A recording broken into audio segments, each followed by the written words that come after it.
लखनऊ के additional SP Shweta Srivastava के 10 साल के इकलौते बेटे को तेज रफ्तार कार ने जनेश्वर मिश्र पार्क के पास रौंद दिया और स्केटिंग के बाद घर लौट रहा। हादसे के बाद आसपास के लोगों ने बच्चे को फौरन अस्पताल पहुंचाया, मगर डॉक्टरों ने उसे मृत घोषित कर दिया। यह एक छोटा सा उदाहरण है, हिट एंड रन के ऐसे हजारों नहीं लाखों उदाहरण है। नमस्कार, मेरा नाम है चंदन झा और आप मुझे मेट्रो वार्ता और वार्ता समाचार के डिजिटल प्लेटफॉर्म पे देखें। केंद्र सरकार ने हाल ही में संसद में नया हिट एंड रन विधेयक पास किया है। इस बिल को राष्ट्रपति की मंजूरी मिल चुकी है। अब यह भारतीय न्याय संहिता के तहत नया कानून बन चुका है। हालांकि इस नए कानून में जो प्रावधान जोड़े गए हैं, उन प्रावधानों का देश भर में विरोध भी होता है। हिट एंड रन केस में अगर ड्राइवर एक्सीडेंट के बाद फरार हो जाता है और हादसे में किसी की भी मौत हो जाती है, तो ड्राइवर को 10 साल की कैद इस सजा का प्रावधान भी है। सजा के साथ जुर्माना भी भरने का प्रावधान। वही नए कानून में ड्राइवर के खिलाफ सख्त कार्रवाई वाले प्रावधान को लेकर देश भर के ड्राइवर विरोध कर रहे हैं।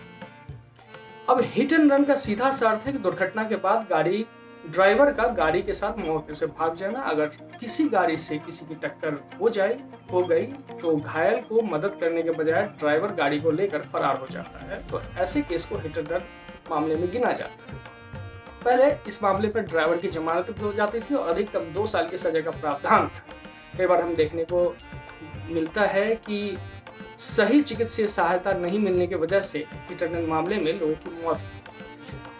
भारतीय न्याय संहिता में हिट एंड रन कानून में जो नए प्रावधान है, उसके मुताबिक अगर गाड़ी ड्राइवर हादसे के बाद पुलिस को सूचना दिए बिना फरार होता है तो उसे 10 साल की सजा होगी, साथ ही साथ भारी जुर्माना वसूला जाएगा। इस कड़े प्रावधान को देश भर के ट्रक, ट्रेलर, बस, लोक परिवहन, टैक्सी ड्राइवर विरोध कर रहे हैं। उत्तर भारत के साथ साथ दक्षिण भारत के भी राज्य के ड्राइवर इसका विरोध कर रहे हैं। सवाल यह है कि केंद्र सरकार ने इतने सख्त प्रावधान क्यों जोड़े। दुर्घटना के आंकड़े बताते हैं कि हिट एंड रन के जो मामले हैं, हर साल देश में लगभग 50,000 मामले आते हैं, जिसमें मौत लगभग 50,000 के आसपास होती है।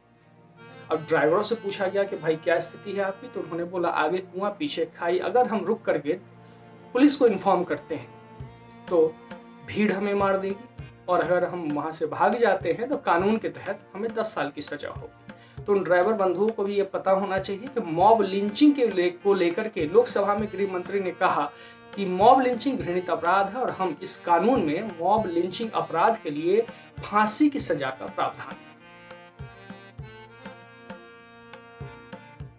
जय हिंद। हाल ही में भारत सरकार द्वारा भारतीय न्याय संहिता कानून लागू होने की प्रक्रिया चल रही है। इस संहिता की कलम 114(2) के तहत कोई भी वाहन चालक, चाहे वो 2 व्हीलर, 4 व्हीलर या अन्य कोई भी वाहन चालक कि जो अपना वाहन बेदरकारी से चलाता है और उस अकस्मात में किसी भी व्यक्ति की जान जाती है, तो ऐसे 2 व्हीलर, 4 व्हीलर और अन्य वाहन चालक को सख्त सजा का प्रावधान इस नए कानून में किया गया है। ये धारा के संबंध में कई लोग अफवाह फैला रहे हैं कि यह सिर्फ ट्रक ड्राइवर के खिलाफ है, तो ऐसे व्यक्तियों के खिलाफ पुलिस निगरानी रख रही है और ऐसे लोगों के खिलाफ प्रशासन की ओर से कानूनी कार्रवाई भी की जाएगी। सभी से अनुरोध है कि कोई भी गलत अफवाह पे ध्यान ना दे और कोई भी संदेह हो तो नजदीक के पुलिस स्टेशन का संपर्क करें। धन्यवाद। जय हिंद।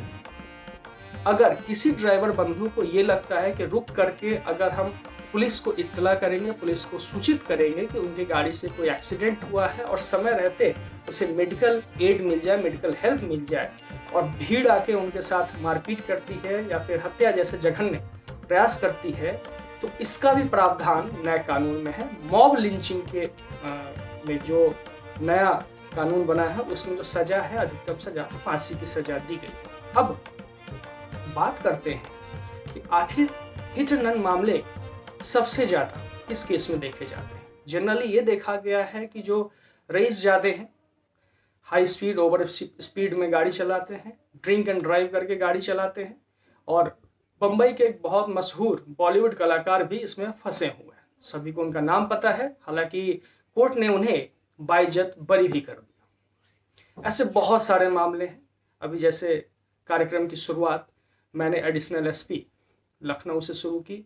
उनका इकलौता बेटा इस हिट एंड रन केस में मारा गया।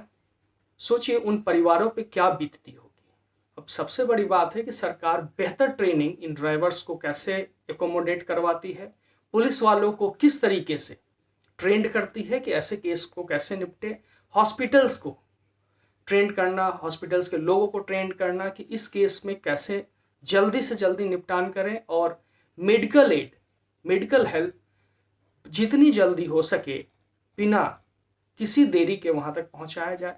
सड़क पर चलने के जो नियम हैं उसे कितने बेहतरीन तरीके से बनाया जा सकता है और लोगों से पालन करवाया जा सकता है। ड्रिंक एंड ड्राइव बिल्कुल नहीं होना चाहिए, क्योंकि हिट एंड रन केस के मामले में ज़्यादातर ये देखा गया है जो लोग नशे के आदी होकर के गाड़ी चलाते हैं उनसे ये चीज़ें ज़्यादा होती हैं।